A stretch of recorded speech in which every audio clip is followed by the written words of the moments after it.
আসসালামু আলাইকুম guys, it's me গরিব। আজকে আমি এই যে একটা ভিভিরিয়াম বানাইছি, ভিভিরিয়াম বা অনেকে টেরিরিয়ামও বলতে পারেন। সো এটা কিভাবে বানাইছি, এটার এ টু জেড মেকিং প্রসেস এটা আজকে দেখাবো। চলেন ভিডিওটা শুরু করি। আচ্ছা, শুরুতে হচ্ছে আমি যেই কাঁচের বক্সটা বানিয়ে নিয়ে আসছি, এটা হচ্ছে 1 ফিট বাই 1.5 ফিট।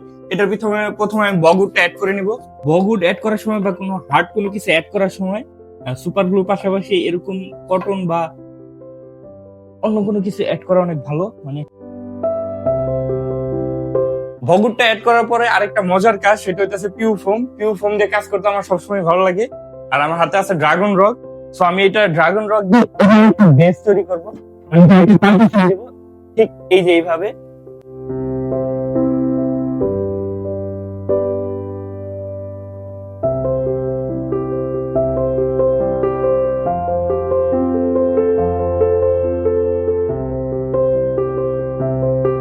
আমার বগুড এবং পাথরগুলো আটকানো শেষ।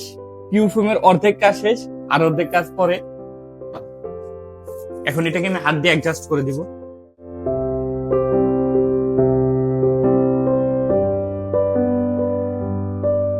এই পার্টটা আরো বেশি ইন্টারেস্টিং। এই পার্টটার মধ্যে আমরা এখানে একটা ওয়াল বা ব্যাকগ্রাউন্ড তৈরি করব। সেটার জন্য পিউ ফোম, আর পিউ ফোমটা দেওয়ার সাথে সাথে আমরা এটার উপরে কিছু ড্রাই মস আর কোকোপিট নিয়ে নিছি। সো পিউ ফোমটা দেওয়ার সাথে সাথে এগুলো দিয়ে দিব।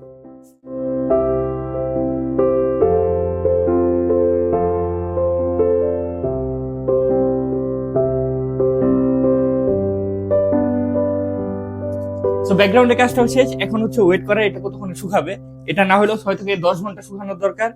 So wait. আচ্ছা, আমাদের সেটআপটা শুকানো কমপ্লিট। এখন কাজ হচ্ছে আমি পিছনের সাইড দিয়ে একটু জায়গা বের করব, কারণ আমি এখানে সয়েল দিব, মানে মাটি দিব। মাটি দেওয়ার পরে মাটি দেওয়ার জন্য একটু জায়গা রাখবো এখানে।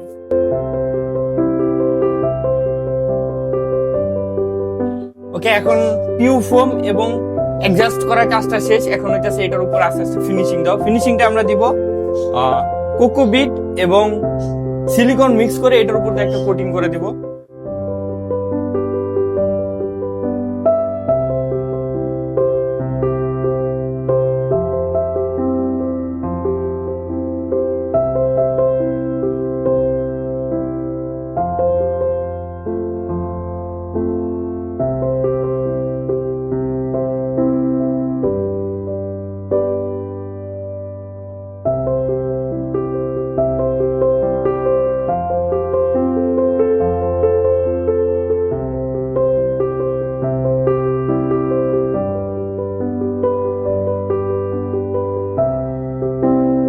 আচ্ছা, ফুকা ফাক্কা তো কোকোপিটটা বন্ধ করে দিলাম। এখন হচ্ছে কোটিং করবো একটা।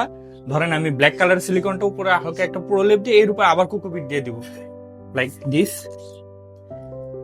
ব্ল্যাক সিলিকন, এটা ব্ল্যাকটা বলতে হচ্ছে আমি ব্ল্যাকটা পাইনি, এটা হচ্ছে ব্রাউন কালার বা এই যে পেস্ট কালারে, যাই হোক ব্ল্যাক বলে সবাই কাম চালায় নেবেন। হ্যাঁ,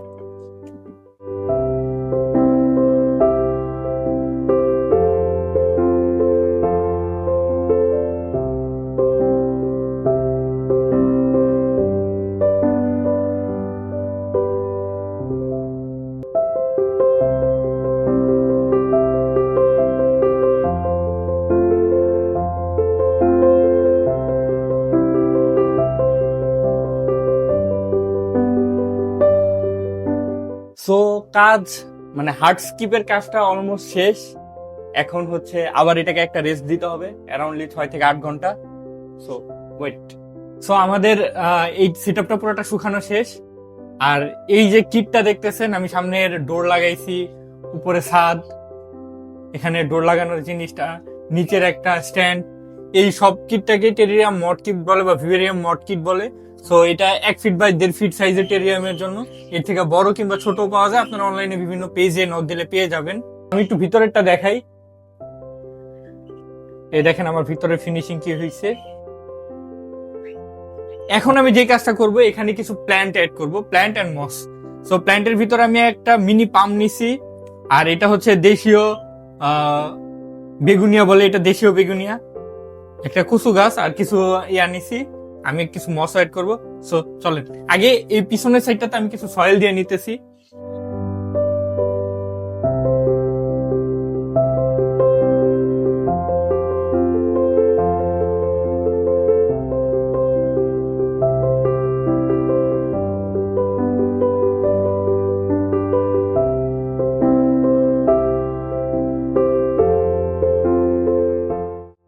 এখানে কিছু আউট অফ সিলেবাসের গাছ লাগাইছি, যেরকম এই যে এটাকে মেবি লাল শালু, এটা আমার বাসার গাছ। দেন হচ্ছে এই যে এখানে মানি প্লান্টের একটা কাটিং লাগাই দিচ্ছি। সো নিজের আইডিয়া থেকে, সিলেবাসের বাইরে থেকে দুটো গাছ আসছে। এখন হচ্ছে মস এড করবো, দেন হচ্ছে 2-3টা কাটিং অ্যাড করবো। এখানে ফাইকাস মিনিমার কাটিং আছে, আরেকটা এটা কি জানি, এটা টেরিয়াম প্লান্ট। ফার্ন আছে, ফার্নটা অ্যাড করবো।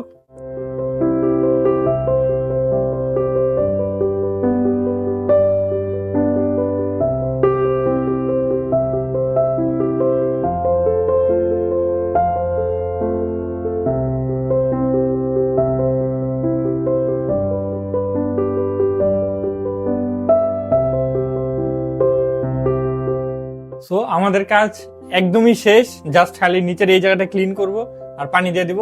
সো আমাদের ভিভেরিয়ামটা তাহলে রেডি। লাস্ট ফিনিশিং এ আমরা জাস্ট আমাদের খালি জায়গাটা পরিষ্কার করছি এবং এখানে কিছু স্টোন দিয়ে দিছি।